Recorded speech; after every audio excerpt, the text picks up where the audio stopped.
Good morning. என் பேர் Ramkumar from Beaver Construction Company. இன்னைக்கு I am going to talk about a subject where people have asked me the maximum clarification. GST, Goods and Service Tax with regard to real estate industry. Okay, இந்த GSTன்றது என்ன? GSTன்றது நம்ம construction சர்வீசஸுக்கு கொடுக்குற சர்வீஸுக்கும் R நம்ம கிளைண்ட்டுக்கு விற்கிற ஃப்ளாட்டுக்கும் கொடுக்குற percentage of tax to the state and central government. இப்போ இதில் 3 ஆஸ்பெக்ட் இருக்குது ஸ்பெசிஃபிக்காக ரியல் எஸ்டேட்டை பொறுத்தவரை. நான் ஃபஸ்ட்டு சிம்பிளான விஷயத்துலேருந்து ஆரம்பிக்கிறேன். GST, goods and service tax for a contract. கான்ட்ராக்ட்னா என்ன? கான்ட்ராக்ட்னா ஒரு கிளைண்ட் வராங்க பீவர் கன்ஸ்ட்ரக்ஷன் கம்பெனிக்கு வந்து, சார் எனக்கு வீடு கட்டித்தாங்க அப்படின்றாங்க. அப்போது அவங்க லேண்டோட ஓனர், ஆல்ரெடி அவங்க தான் ஓனர். அவங்க இப்போ அந்த லேண்டில் நான் பைசா கொடுக்குறேன், எனக்கு வீடு கட்டி கொடுங்க அப்படின்னு சொல்கிறது பேர் கான்ட்ராக்ட்.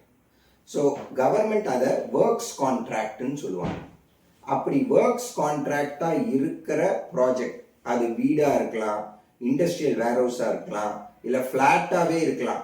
ஏன் ஒரு ரீடெவலப்மெண்ட்டில் 10 பேரோ 8 பேரோ 15 பேரோ ஃப்ளாட் ஓனர்ஸ் எல்லாரும் சேர்ந்து வந்து, சார் இடிச்சு எனக்கு திரும்பி ஃப்ளாட்டாகவே கட்டி கொடுங்க அப்படின்னு சொல்கிறாங்க. அது கொஞ்சம் எக்ஸ்ட்ரா ஏரியா இருக்கலாம், இல்லை அதே ஏரியாவாக இருக்கலாம். கட்டுற கான்ட்ராக்டோட வேல்யூக்கு 18% ஜிஎஸ்டி சார்ஜ் பண்ணணும். அதுதான் rule.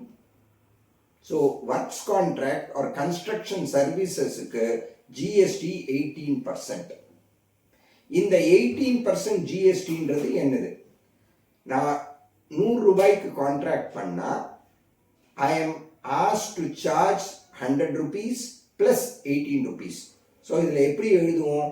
Contract value 100 rupees, GST 18 rupees, invoice value 118 rupees.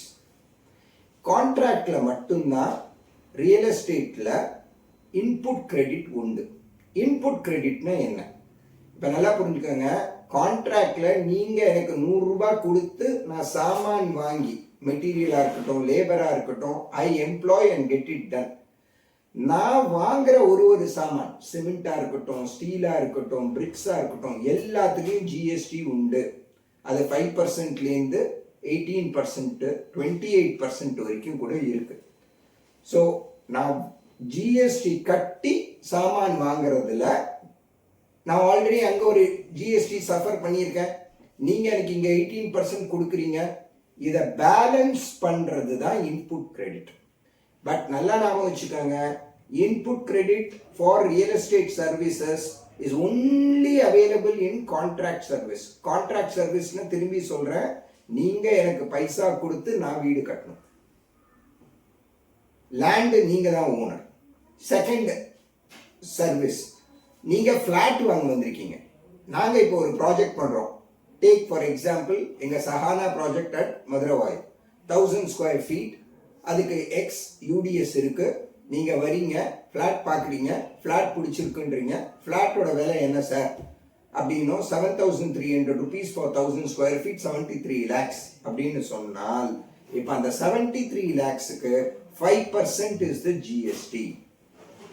And இந்த 5% ஜிஎஸ்டியும் ஸ்பெசிஃபிக்காக லேண்டுக்கும் உண்டு, கன்ஸ்ட்ரக்ஷனுக்கும் உண்டு. அண்ட் இந்த 5% ஜிஎஸ்டியில் இன்புட் கிரெடிட் அதெல்லாம் கிடையாது.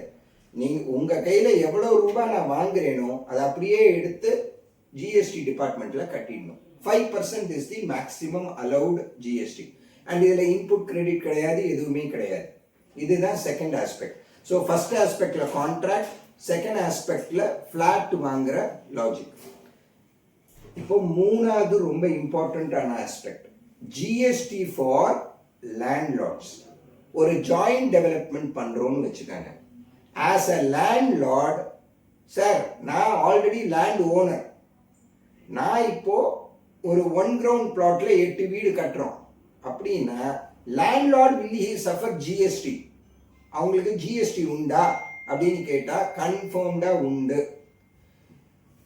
எனக்கு முன்னாடி இருக்கிறது ஒரு 2019 ஒரு நோட்டிஃபிகேஷன் வந்திருக்கு. இந்த 2019 நோட்டிஃபிகேஷன் பேசிக்காக என்ன சொல்லுது அப்படின்னா, ஒரு லேண்ட்லார்ட், ஒரு எக்ஸாம்பிளோட சொல்கிறேன் உங்களுக்கு இன்னும் ஈஸியாக புரியும். என்னன்னா, ஒரு லேண்ட் இருக்குன்னு வச்சுக்கோங்க, ஒரு 1 கிரவுண்ட் ஆஃப் லேண்ட், அதில் 6 வீடு கட்டலாம். லேண்ட் ஓனருக்கு அதில் 2 வீடு நான் கொடுக்குறேன்னு சொல்லியிருக்கேன். நான் 4 வீடை வெளியில் விற்கிறேன்னு வச்சுக்கோங்க. GST department uses the term called TDR, transferable development rights. அப்படின்னா லேண்ட்லார்ட் எனக்கு பேசிக்கலி 4 ஃப்ளாட் விற்கிறதுக்கான ரைட்ஸ் கொடுத்துருக்காங்களே, டிடிஆர். அந்த டிரான்ஸ்ஃபரபிள் டெவலப்மெண்ட் ரைட்ஸுக்கு நான் வெளியில் விற்க போகிற கிளைண்ட் கையிலேருந்து 5% வாங்கி கட்டி கொடுத்து முடிச்சிடுவேன். முன்னாடி சொன்ன பாயிண்ட் மாதிரி, ஒரு ஃப்ளாட்டை விற்கிறோம், எவ்வளோ ரூபாய்க்கு விற்கிறோமோ 5% வாங்கி கொடுத்துருவோம். லேண்ட்லார்டுக்கு எவ்வளவு ரூபாய்க்கு நான் கன்ஸ்ட்ரக்ஷன் காஸ்ட் கோட் பண்ணுறேனோ அதுக்கு 5% லேண்ட்லார்டோட சார்பில் ப்ராஜெக்ட் முடிக்கும் போது கம்ப்ளீஷன் சர்டிஃபிகேட் இருந்தால் கம்ப்ளீஷன் சர்டிஃபிகேட் வாங்கிட்டு 5% அவங்க பேரில் கட்டிட்டு ரெக்கார்டு கொடுக்கணும்.